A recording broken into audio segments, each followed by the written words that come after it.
avanços da tecnologia são evidentes e não tem volta.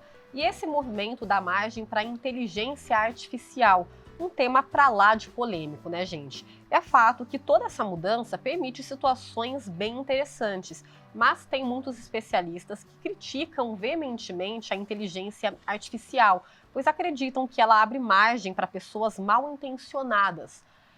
Um nome que ainda está bem na moda ultimamente é o ChatGPT, uma ferramenta de inteligência artificial criada no fim do ano passado, de 2022. O Brasil, inclusive, já é o quinto país que mais usa o ChatGPT, de acordo com uma plataforma de pesquisa de visibilidade online, a SEMrush. Mundialmente, apenas em janeiro deste ano, o site contabilizou 863 milhões de acessos. O que podemos, então, esperar do futuro? Como podemos pensar, por exemplo, a escrita de livros autorais e qual o impacto dessa ferramenta nesse sentido? É o que a gente vai dialogar no programa de hoje. Eu recebo, então, a especialista em edição e publicação de livros, a Tati Iaconelli, e também o publicitário que é especializado em tecnologia, Vinícius Anjos. Muito bem-vindos, sejam muito bem-vindos. Obrigada pela presença de vocês, viu? Eu que agradeço. Gente, então eu queria começar. É isso, essa introdução que eu fiz é por aí. Queria que vocês contextualizassem um pouquinho mais sobre o ChatGPT. Isso mesmo, Dani. O ChatGPT, ele é uma inteligência artificial, né? E como inteligência artificial, ela realmente aprende, ela realmente entende como que é feito, e no caso do ChatGPT, a linguagem. Então, ela consegue parametrizar, a gente consegue saber a partir de informações, inputs, porque ela tem informação da internet até 2021, né? E todas as informações de texto, tudo que a gente parametrizou, informações que vêm de vídeo, que se transformam em texto, e ela consegue entender esse formato, e aí nessa sopinha de letrinhas ele consegue apresentar para a gente algo que faz sentido, e fazendo sentido, a gente validando essa informação, a inteligência artificial consegue aprender com esses passos e assim ter a resposta que a gente precisa a partir dos comandos que é colocado dentro do prompt. Uhum. Tati, quer fazer alguma colocação? Você comentou a questão da inteligência artificial ser um risco, né, ou não ser muito bem vista, e poder ser usada por aproveitadores, enfim. Eu acho que isso sempre existiu, né, desde antes de inteligência artificial. Uhum. E eu não acho que isso seja um limitador para que a gente se utilize da forma correta da ferramenta, que eu acredito que ela está aí para nos ajudar. Uhum. Muito pelo contrário, né? A tecnologia, o que a gente falou, ela sempre vai evoluir cada vez mais, né? Então a gente precisa trabalhar com isso. Se a gente for pensar só no lado negativo, Claro. As coisas acabam não andando. E falando um pouquinho para contextualizar, né, dessa polêmica, muitas pessoas acreditam, mas vai tirar emprego de quem? Pode prejudicar trabalho, por exemplo, dos tradutores. Por exemplo, como que vocês avaliam essa questão? Qual que é a visão de vocês em relação a isso? Eu acredito que muitos trabalhos vão ser alterados, né? A maneira de se trabalhar vai ser alterada, mas um tradutor, ele precisa entender o contexto, ele precisa entender o sentimento que aquela palavra, o peso que tal palavra vai ser colocada. A gente, dentro, por exemplo, da nossa língua portuguesa, a gente tem expressões que não fazem sentido nenhum, né? Se você vai traduzir um pois não, por exemplo, você tem não, mas é geralmente uma resposta positiva. É algo que, como se fosse traduzindo um sim, né? Uhum. Então, é preciso entender o contexto e assim passar essa emoção. A profissão de tradutor vai ser um validador a partir da informação que ele vai saber, que vai ser extraída da inteligência artificial, mas não vai ser, talvez, cancelada ou parar de ser o trabalho, né? Provavelmente o tradutor vai se utilizar da inteligência artificial para entender contextos diferentes e assim conseguir compreender e dar uma resposta com mais qualidade. Tati, você concorda?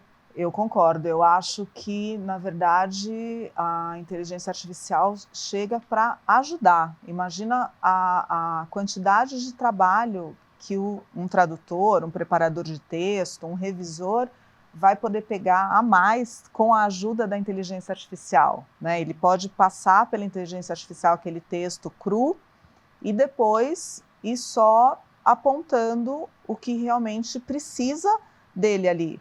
Porque, como o Vinícius falou, a inteligência artificial ela a base dela são informações de vários lugares. Então, não vai nunca deixar de precisar de uma pessoa ali com uma inteligência real para revisar aquele trabalho, né?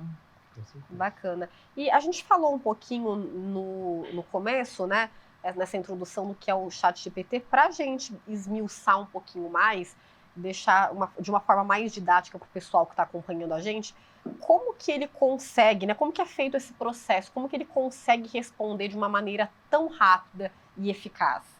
Ele consegue responder de maneira rápida porque a linguagem, o texto, ele é algo simples, né? E é um input que a gente consegue ter de referência com o computador.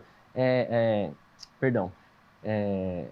a resposta que a gente consegue ter do computador. A gente dá a entrada nele a partir do prompt, ou seja, escrevendo nossa linguagem normal, ele interpreta a linguagem, que esse é o maior, trabalho que não só o ChatGPT, a OpenAI, outras empresas também têm um trabalho muito difícil de conseguir entender como as pessoas falam, né? Ter essas nuances regionais de como, por exemplo, se eu quero saber a hora, eu posso aqui a gente fala aqui no Sudeste que horas são, mas no Nordeste geralmente quantas são as horas. Então tem muitas variações dentro desse contexto. Esse é a maior dificuldade de você fazer o processamento. E o ChatGPT, ele recebe essas informações de milhares de usuários, né? A gente teve aí a pesquisa que pode mostrar para a gente. E esses milhares de usuários conseguiram passar a maneira de como nós, humanos, escrevemos e temos referências a partir disso. Uhum. Então, assim, ele é uma inteligência artificial justamente porque ele entende artificialmente, ele cria um cérebro e consegue entender esse processo todo e criar algo factual. Tanto que a gente vai treinando a inteligência artificial quando a gente refaz outras perguntas ou informa que a resposta que ele deu para a gente é algo que não faz sentido dentro do contexto e a gente reformula e consegue chegar no objetivo. A partir desse histórico que ele recebe, que a inteligência artificial recebe, se uma outra pessoa perguntar num segundo momento, já vai ter outro tipo de resposta e assim acertando cada vez mais. Uhum. Tati, gostaria de fazer alguma colocação? Eu acho que a forma de utilizar ele é muito mais... Ele é o especialista, mas eu queria só colocar a observação de que a gente sempre precisa tomar cuidado com as informações que vêm da inteligência artificial, né? Porque, como foi falado, são informações que outras pessoas, milhares de outras pessoas, colocaram ali. E nem sempre elas são verdadeiras, nem sempre elas são assertivas. Desconfiar então, sempre, né? Eu acho que essa precisa mensagem... sempre tomar cuidado com a fonte, né, dessas informações. E além disso, ele não é um buscador, por exemplo, como o nosso grande Google, que a gente está acostumado a utilizar. Ele você precisa fazer perguntas para ele. Ele vai responder como se fosse um colega seu, alguma pessoa que sabe muito mais que qualquer um. Mas ele, obviamente, tem que perguntar, não pesquisar a partir disso, né? Essa é a grande chave. Isso que também está trazendo bastante respostas interessantes, bastante usos, maneiras de utilizar diferentes, que deixa bem interessante.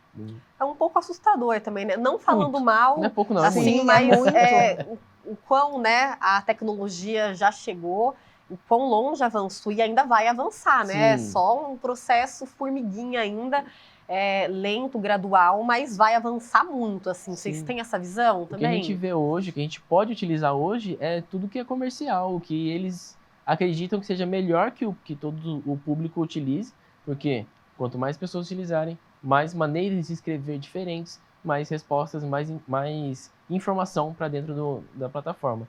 Mas é possível hoje, a partir do ChatGPT 4, né, que conectar essa inteligência artificial na internet.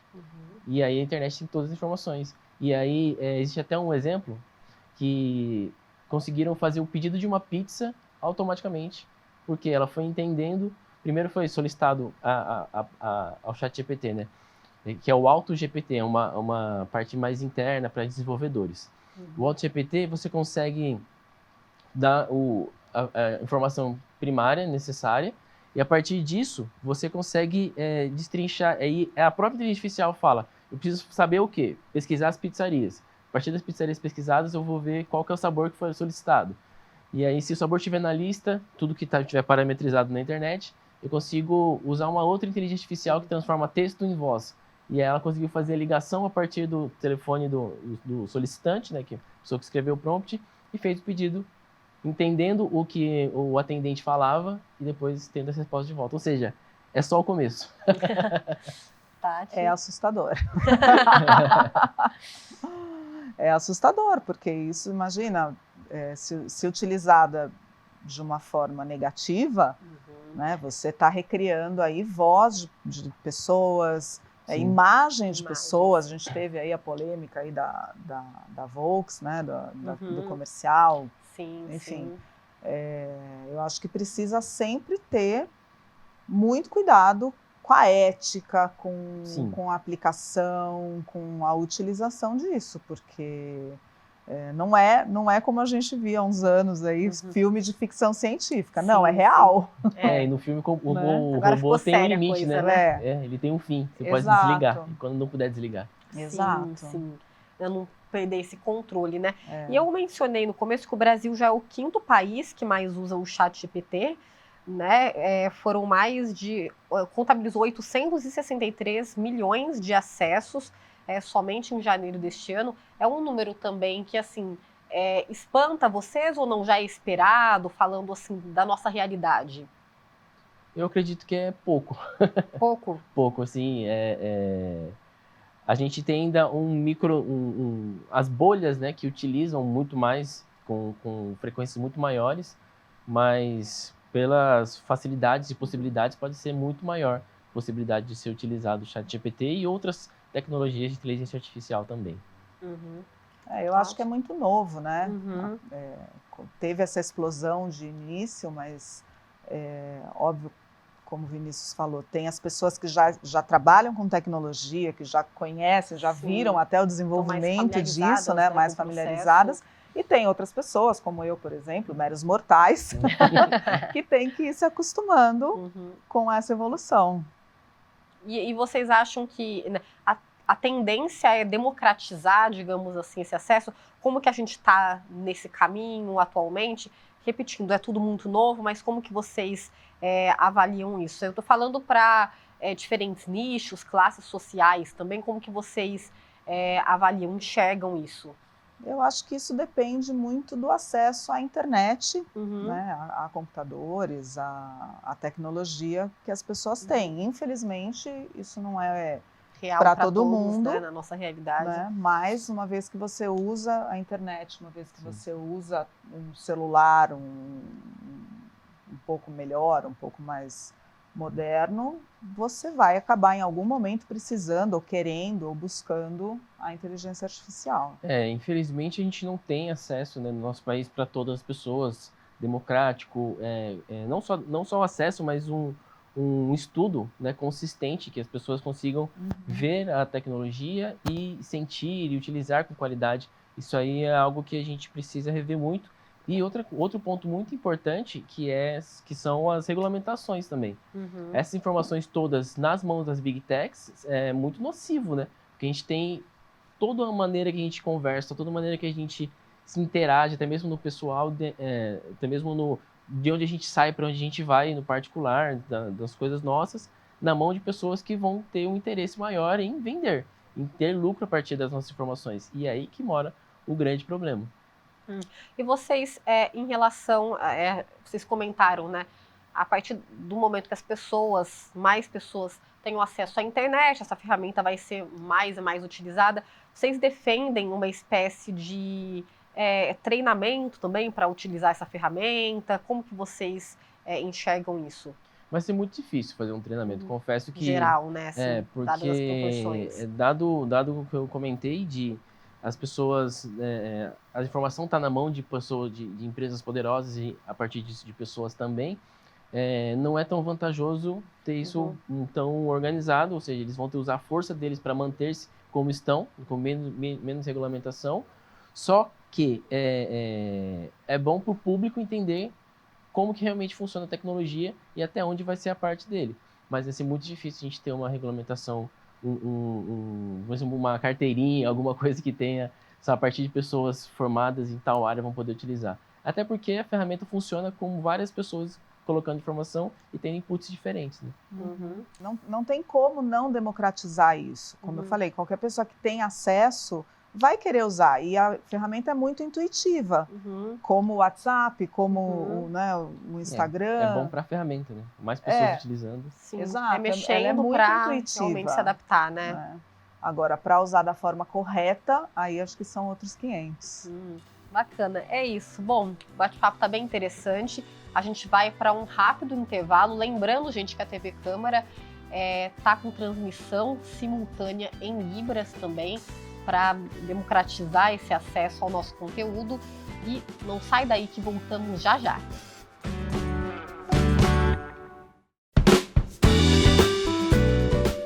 Estamos de volta com Diálogos. Hoje eu estou recebendo a especialista em edição e publicação de livros, a Tati Iaconelli, e também um publicitário especializado em tecnologia, Vinícius Anjos.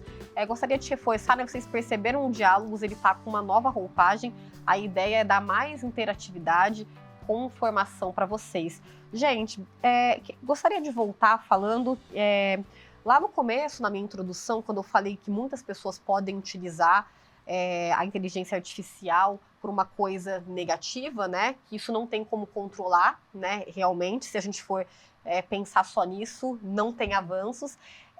Como que vocês avaliam, né, essa questão, esses avanços, se a gente pegar na nossa história recente, né? Época de eleições, fake news, a gente viu, né, como que foi a situação, foi bem densa, foi bem intensa. Como que vocês avaliam a inteligência artificial nesse sentido, assim, mais para frente, os riscos nesse sentido, como que a gente pode agir para tentar frear, né? Porque a gente está falando de coisas muito sérias, né? Os estragos das fake news são imensos, não dá nem para a gente mensurar aqui, a gente poderia ficar horas falando sobre isso. Como que vocês avaliam essa questão, assim, como que a gente pode tomar cuidado, ter esse limite ético em relação a isso? Eu acho que buscando a origem da informação. Então, da onde veio essa informação? Não confiar em uma fonte só, não confiar em mídias aí, até em acessos que são tendenciosos, né, que a gente vê muito. Sim. Tem algumas emissoras, alguns jornais e tudo que você já sabe para que lado eles vão. E sempre confirmar a informação, e sempre ver se é de uma fonte realmente segura, da onde veio, não simplesmente fazer uma busca, principalmente com inteligência artificial, e acreditar naquilo, e sair falando aquilo. Tudo que a gente escreve, até mesmo como tem o ChatGPT, ele pega de um banco de dados, de algo que já foi escrito. Então, obviamente, ele vai ter um viés, né? A inteligência artificial ela trabalha a partir desses vieses e da generalização. Então, dentro desse contexto de eleições, a gente precisa entender, acreditar na nossa ideal de que se for de cidade, de país, do que for, e conseguir trabalhar em cima disso e buscar os nossos candidatos que tenham mais a ver com os nossos ideais, né? Essa que é a parte mais importante. Mas tratando-se de possibilidades, aí tem 1000 possibilidades. A gente teve o caso dos robôs, né, que faziam a campanha, que espalhavam as notícias, e dentro dessas notícias espalhadas, quando você tem mais pessoas falando de um tema, de um site, de um link, ele posiciona com uma posição maior e parece que tem mais gente falando, mas são mais contas que vão passando essa informação. Agora imagina isso, você pegando contexto, pegando interpretação e respondendo de maneiras diferentes. O tema principal vai ser falado, mas aí as possibilidades são gigantescas e monstruosas. Mas o mais importante é acreditar no que você acredita, acreditar de verdade no que você acredita. E fazer esse trabalho, né, jornalístico mesmo, de checar a informação, Sim, né? Ver se é um site confiável, não sai espalhando, Sim. disseminando tudo, né? Vai checar, viu, no site, poxa, não é tão conhecido, né? Vou procurar em outros, nos principais veículos, e ir fazendo esse trabalho que eu acho que é formiguinha, pode parecer pequeno, mas faz toda a diferença, né? Se todo mundo ir por esse caminho. E aproveitando, só para a gente frisar essa questão, né? Muito se fala sobre esse limite ético da tecnologia, desse desenvolvimento. Então, para a gente frisar, assim, né, existe sim esse limite. E onde que vocês acham que que esbarra isso? Eu acho que existe para a vida, né? Eu acho que aí é a consciência de cada um, já que não existe uma lei que regulamenta, que fala o que é possível, o que não é possível. Eu acho que é a ética pessoal. Né? Você não vai, no caso das fake news que você estava falando, nas eleições, quantos grupos de família aí, quantas famílias não romperam por causa de fake news, de pessoas, eu tenho até em casa mesmo, uma tia que era a rainha da fake news, minha mãe ficava enlouquecida, ela falava, pelo amor de Deus, procura a informação correta, porque com o grupo de WhatsApp, com esse acesso todo, é muito fácil você reenviar alguma coisa que você recebeu sem checar se a informação está correta, mas coisas malucas, assim, coisas que obviamente não eram certas, reais, né? Mas as pessoas não têm preguiça, na verdade, de ir atrás de alguma informação. Do mesmo jeito que tem preguiça, muitas vezes busca a inteligência artificial por preguiça de escrever um bom texto, por preguiça de fazer o caminho correto. Né? Isso mesmo. Vinícius, quer complementar alguma coisa? Não, nesse caso E aproveitar o gancho que vocês falaram sobre preguiça, né, tudo isso. Vamos trazer para a educação de base. Nossa. Assim, como que vocês avaliam? Dá muito pano para manga isso, né? Como que vocês avaliam, dada sempre a nossa realidade aqui no Brasil, como que vocês avaliam isso? Aí eu pergunto no sentido de formar cidadãos em relação ao pensamento crítico e tudo mais, como que vocês avaliam a inteligência artificial nesse nicho específico? A gente vai precisar voltar realmente, educação de base, vai precisar pensar em problemas de base, né? Então, mais uma vez, vai precisar saber o porquê daquele texto está sendo escrito assim, mas o porquê que vai ser escrito dessa maneira, o que vai ser desenvolvido a partir disso. Mas o mais importante é também a gente saber, para esses problemas de base, a gente vai ter que olhar realmente para as soluções de base, né? Então, quando a gente for escrever algum texto a partir de inteligência artificial, vai ter que entender para que aquilo foi desenvolvido, para quais vão ser as soluções e os problemas a partir disso e deixar tudo às claras para as pessoas que forem utilizar. Outra coisa muito importante é não deixar de lado, não excluir essa tecnologia ou até mesmo as tecnologias de inteligência artificial e usar para o bem. Por exemplo, se você tem uma inteligência artificial que analisa as tarefas de um aluno, por exemplo, você consegue saber qual vai ser o gancho e qual vai ser o capítulo melhor de um livro, ou se não é livro, se vai ser um vídeo, qual vai ser a maneira que ele vai estudar de uma maneira mais interessante. A inteligência artificial, ela pode nos ajudar, ela pode ser utilizada tanto na base quanto em problemas muito complexos. O importante é utilizar, não pode ignorar essas tecnologias, essas ferramentas, porque ignorando, outras pessoas continuarão utilizando e aí a gente acaba aumentando essa desigualdade. Tati, concorda? Escritora? Eu concordo, mas eu vou um pouquinho além. Eu acho que não adianta a gente fazer esse trabalho, por exemplo, com o estudante, com o aluno, com o jovem e não fazer com os professores, por exemplo. Sim, é toda a rede, né? Eu acho que os professores têm que estar preparados para utilizar da melhor forma e para orientar os alunos a melhor forma de utilizar. Não adianta chegar e falar, não vou aceitar trabalho que foi desenvolvido com inteligência artificial. Não adianta, porque a molecada está dando nó na gente há muito tempo. Então, eu acho que ela tem que, se você for usar, se você for fazer uma pesquisa, siga esse parâmetro, ensinar a colocar a opinião do aluno ali naquele material, o posicionamento do aluno. Então, eu acho que tem que ser um trabalho não só para os jovens, mas para toda a educação, né? Para toda a rede aí que trabalha na educação. Um trabalho geral, né? Mesmo que vocês falaram. E aí é importante a gente frisar, reforçar a questão de que essa ferramenta veio para ajudar, mas ela não vai mudar, né, as referências que as pessoas têm, né? Tudo isso é para acumular, para somar, né? Então ela vai precisar ter esse repertório que é muito importante, principalmente quando a gente fala na hora de escrever um livro, né? Claro. Da escrita de um livro. Isso não vai mudar. Não essa vai. sensibilidade, né? Que é preciso ter. Queria que você falasse um pouquinho mais sobre isso. Você pode até ter uma base, por exemplo. Você tem uma ideia ali, eu vou escrever um livro sobre a Revolução Francesa, vai ter um mocinho e a mocinha, vai acontecer isso, isso, isso.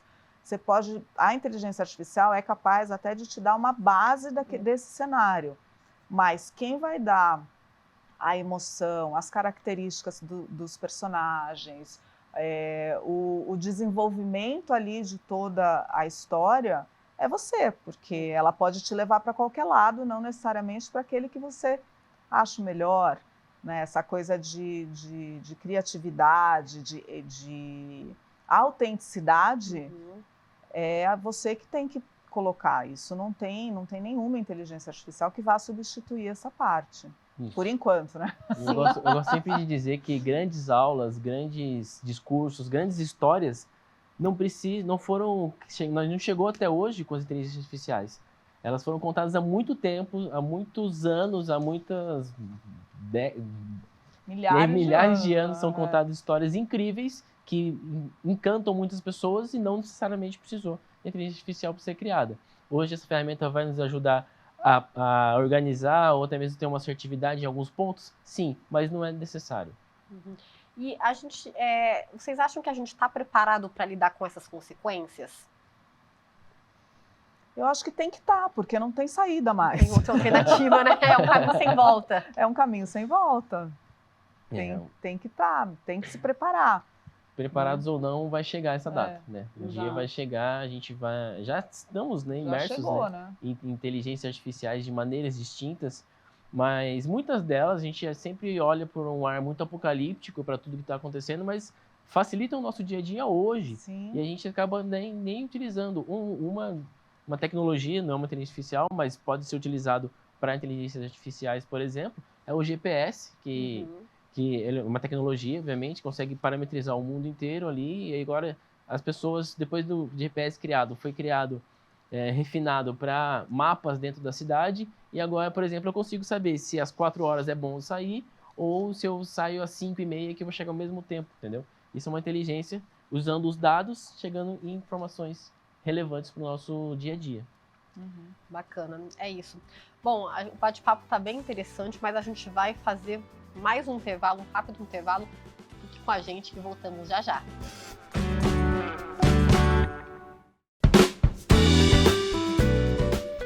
Estamos de volta e hoje eu estou recebendo a especialista em edição e publicação de livros, a Tati Iaconelli, e também o publicitário que é especializado em tecnologia, Vinícius Anjos, para a gente falar sobre inteligência artificial, mais precisamente o ChatGPT, também a criação de livros autorais, né? Vamos reforçar, então, esse assunto para ficar um pouquinho mais claro. A Tati comentou logo no início, aliás, vocês dois, né, defendem que é uma ferramenta positiva, a gente não pode olhar só para o lado negativo da coisa. Como que vocês, então, avaliam essa questão da criação dos livros, como que ele vai ser mais propositivo?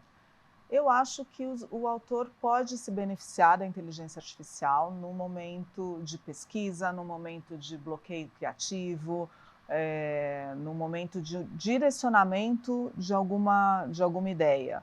Mas, no geral, ele vai querer, eu acredito, né, que a pessoa que está escrevendo um livro não quer escrever um livro que está aí disponível na inteligência artificial. Ele quer dar o toque dele, ele quer dar inédita, né, uma coisa, a autenticidade que a gente já falou também. Então vai depender dele, principalmente da questão que nós estávamos falando também de ética, né, de postura, o resultado que ele quer naquele material. Porque a inteligência artificial, ela não tem 100% das informações, ela não tem 100% da ideia que o autor tem. Às vezes você coloca ali alguma coisa, faz alguma pergunta e ela te leva para um lado que não é nada do que você imaginou para aquele personagem, para aquele livro, ou até livros mais técnicos de desenvolvimento pessoal, de algum uma coisa mais direcionada, também vai ajudar com dados de pesquisa, com algumas informações que estão aí na internet já há bastante tempo. Mas como você vai passar aquilo, o que diferencia dois médicos com a mesma formação, com a mesma capacidade? É exatamente o jeito que ele trata os pacientes, o jeito que ele se comunica, o jeito que ele transmite aquela informação. Eu acho que com os livros é a mesma coisa. Né? Você tem que conversar com o seu público, você tem que conversar com o seu leitor. E isso a inteligência artificial não vai conseguir, porque ela não te conhece. Né? Ela conhece outros personagens já conhecidos, que o Vinícius vai falar um pouquinho, né? Mas ela não conhece você, autor. Pessoal, é né? muito pessoal, exatamente. Você tem que achar a sua voz, independente de inteligência artificial. Acho que esse é o ponto fundamental, é encontrar a sua própria voz no processo. E isso, pelo menos até, por enquanto, a inteligência artificial não pode mudar, né? Não pode mexer essa autenticidade, essa forma pessoal de você conversar. Eu falo sempre, até mesmo na minha área de publicidade, muito se sente que fala, nossa, qualquer pessoa vai poder fazer um copy, fazer um texto, criar uma campanha, porque ele consegue te dar uma direção muito boa a partir da campanha. Mas aí o cliente vai te pedir aquele tchan. Então não tem como. Ninguém vai conseguir dar o tchan, porque você vai conseguir entender o que o cliente quer. O seu cliente, ele não sabe o que ele está pedindo até então. Ele quer aparecer de uma maneira diferente, ele quer ter mais qualidade, mas não sabe como pedir a partir disso. Então, o profissional vai precisar sim de utilizar inteligências artificiais como um todo, mas o tchan vai vir a partir da vivência, do que é mais humano para o humano. Dar o trabalho de computador para o computador e dar o trabalho de humano para o humano. Isso aí, ficar todo mundo na sua área. E, Tati, você comentou nessa última resposta sobre a inteligência artificial, uma forma de desbloquear, né? Às vezes o escritor está com um bloqueio, assim, não está conseguindo liberar suas ideias e tudo mais. Como que vocês enxergam a questão? Vocês não acham que vai facilitar o processo, né? Acho que dinamizar, a gente vai conseguir fazer as coisas num período de tempo mais curto. E como que vocês avaliam a questão não aumentaria também a cobrança para não ficar uma coisa não tão saudável assim? Como que vocês avaliam isso? A cobrança, eu digo, externa mesmo, profissional em relação a isso, por resultados? Eu acho que o cliente final, no caso, né, o leitor, ele não sabe desse processo. Ele não quer saber sobre o processo. Ele quer ali o produto final. No caso, o livro, o e-book, o material. Como que isso chegou até ele, né, já existe, já acontece muito, por exemplo, de autores que nunca escreveram efetivamente uma linha. Eles gravam o conteúdo e outra pessoa faz todo o trabalho de escrita. Isso, né, praticamente é uma inteligência... Mas é real, natural. Natural. Mas o leitor, a pessoa que compra ali aquele livro, que compra aquele material, ela quer o quê? Ela quer a voz do autor. Ela quer saber o posicionamento daquela pessoa. Ela quer saber a história que aquela pessoa tem para contar. Não importa se foi gravado, se foi datilografado, se foi escrito a lápis, né? Eu acho que é muito mais o resultado do que o processo nesse caso. Você acha que é nessa linha? Com certeza. A gente não consegue prever um sucesso de algo. Até mesmo já vi o uso do ChatGPT e outras inteligências artificiais também na criação de músicas, por exemplo. Ela pode sair tecnicamente perfeita, mas não vai ser aval de sucesso para nada. Então tem muito do carisma da pessoa que estiver escrevendo, que estiver interpretando, como essa história vai chegar nas pessoas, ou seja, é muito mais trabalho e esforço da pessoa entregar com qualidade do que somente uma tecnologia fazendo algo acontecer. E falar é uma abertura de mercado também, né? Falar dentre as coisas boas, que a gente já mencionou algumas, mas vamos falar novamente, vai abrir um horizonte também novo, um novo mercado também, novos empregos, pensar nisso também, que é muito interessante. Com certeza. Eu ouvi uma frase num evento que eu fui, numa palestra, em que um especialista também dessa área fala, né, que todo mundo tem muito medo do robô substituir o homem. Isso já desde a Revolução Industrial, Sim. isso já existe, né? É real, não é? Precisamos ter medo disso? Eu acho que precisa ter medo aquela pessoa que decidir não se atualizar, não entender como a ferramenta funciona. Porque a partir do momento que você usa a ferramenta para melhorar o que você já faz, não tem como, né? Nada artificial vai nunca substituir o ser humano, né? Então você não pode falar não quero, não vou aprender, isso é besteira, isso não é para mim, já tô velho, né? Já passei da idade, aí você vai ficar fora mesmo. Sim, não ter barreiras, né? Não colocar barreiras nisso. Com certeza. E as outras possibilidades que aparecem também, a gente estava conversando em off, e de uma ideia que, por exemplo, você pode criar um personagem de um livro, que esse personagem continua conversando no mundo real sobre assuntos reais, porque o escritor, por exemplo, colocou o contexto dele histórico, o contexto dele social, o contexto, a maneira que ele escreve, que ele fala. Então, daqui a pouco, por exemplo, você pode ter livros, um personagem sendo protagonista de um chat, por exemplo, para conversar com os leitores do livro que tiveram alguma dúvida de algo que não foi escrito dentro dessa plataforma livre, passar para o digital, ou até mesmo jogos que vão alterar de acordo com o dia a dia do seu personagem, que vão olhar, se o personagem estiver fazendo coisas erradas, ele vai falar a partir da voz de um outro personagem para ter referência, ou seja, aí cabe da criatividade dos criadores de tecnologias, do cenário como um todo, como que você vai se utilizar dessas tecnologias. E a gente falou também da educação, que é um ponto que a gente sempre precisa reforçar, que é um ponto bastante interessante, e trazer para a nossa realidade também. A gente está numa cidade que é modelo, é vanguarda aqui no país, né? Então que reforça também, preza muito por esse selo da tecnologia, né, também primeira cidade inteligente do país, que dentre os aspectos também, muitos critérios, a tecnologia, ela também é um desses fatores. Então a gente está bem, assim, como que vocês veem o futuro aqui, joseense, São José dos Campos, a gente nesse quesito também?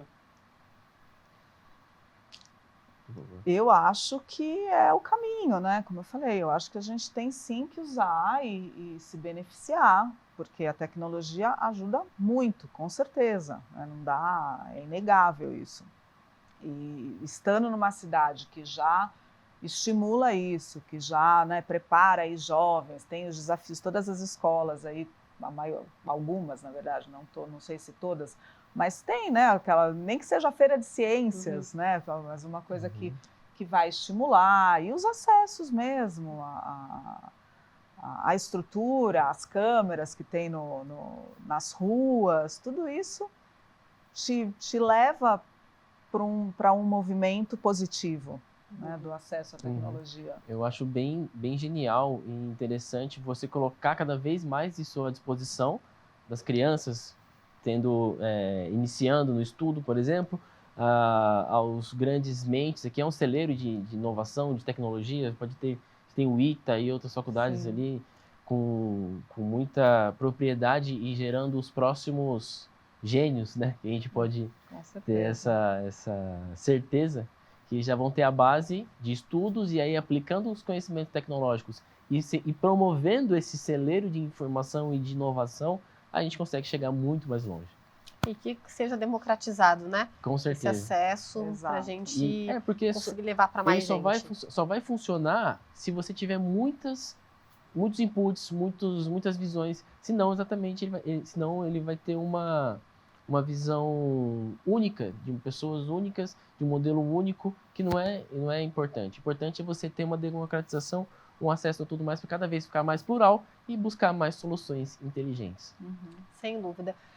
Assunto novo relativamente, né, quando a gente fala do ChatGPT, a gente está chegando nos momentos finais. Que mensagens que vocês deixariam? Vocês gostariam de deixar algum recado em específico? A gente falou muito de preparar os alunos, mas também os professores, toda a rede, né? Uma rede integrada para que as coisas funcionem de fato. Vocês deixariam alguma mensagem específica para esse tema que está só começando, né? A gente ainda vai ouvir, muito sobre ele ainda. A mensagem que eu deixo é: tenha um contato, põe a mão, vai entender Não tenha a ferramenta. medo, né? É, isso mesmo. Não tenha medo, vai usar, vai errar, vai fazer coisas que vão dar certo, vai fazer coisas que vão errar. Toda tecnologia, ela passa por isso. Então, o importante é aprender a utilizar, ver como funciona, e a partir disso, se tiver outras implicações, você já está um passo à frente, porque você já utilizou.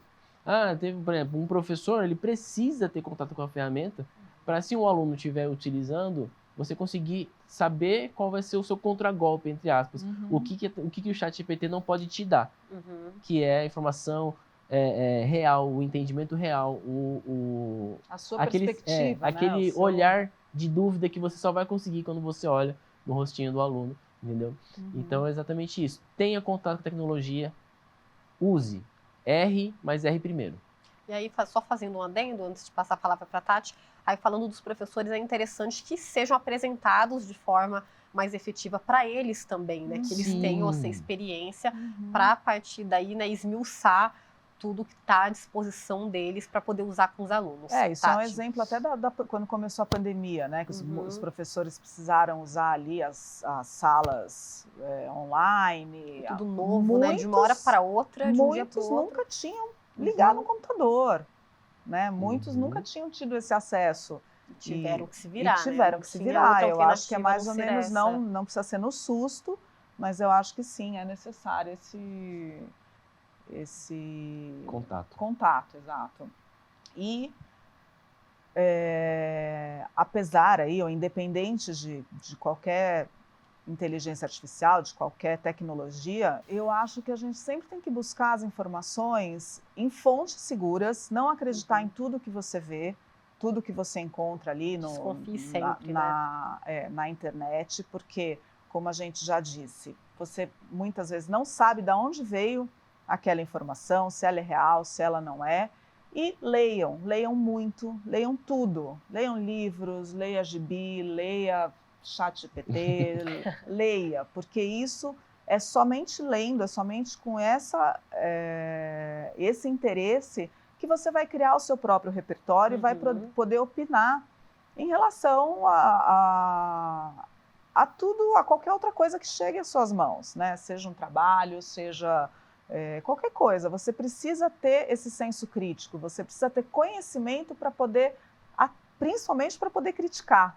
Né? Então, eu acho que a busca pela informação, a busca pelo conhecimento é fundamental e é acima de qualquer tecnologia, acima de qualquer inteligência aí que venha surgir.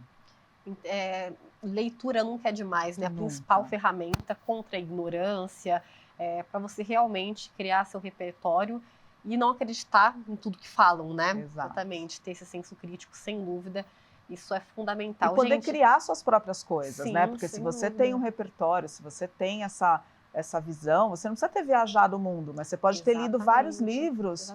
Que é uma viagem, a gente fala, é uma viagem, são bons e poder companheiros. Falar, e poder, nossa, já ouvi falar, conheço esse artista, conheço essa comida, conheço esse cenário, porque você já leu aquilo em algum lugar, né? E não tem nada mais rico, nada mais nosso que o conhecimento, né? Eu acho que essa é a mensagem que fica também. Gente, muito obrigada. Gostaria de agradecer o tempinho que vocês separaram para conversar com a gente. Obrigada. Eu tenho certeza que é um tema que ainda vai gerar muita discussão, né? A gente precisa falar cada vez mais sobre assuntos como esse. Aqui foi só uma palhinha, né? Porque daria para falar muito mais. A gente separou os temas principais, os tópicos principais. Muito obrigada mais uma vez, viu, pela disponibilidade de vocês. Nós que agradecemos. Agradecemos muito. É isso, pessoal. Então, para vocês reverem este programa na íntegra e todo o conteúdo da programação da TV Câmara de São José dos Campos, que por sinal está bem variada, vocês podem acessar o youtube.com/câmara-sjc ou nos acompanhar pelo canal aberto 12.3, 7 da NET ou 9 da Viva, ou seja, tem bastante opção, não tem desculpa para não assistir a TV Câmara. E se vocês quiserem dar alguma sugestão de pauta, acompanhar os bastidores, podem acessar o Instagram, que é o @tvcâmara-sjc. Lá vocês ficam por dentro de todas as novidades aqui da TV. É isso, Diálogos fica por aqui nessa nova roupagem. Gostaram? Mais interativa, mais semana que vem a gente está de volta. Fiquem com a gente. Até mais!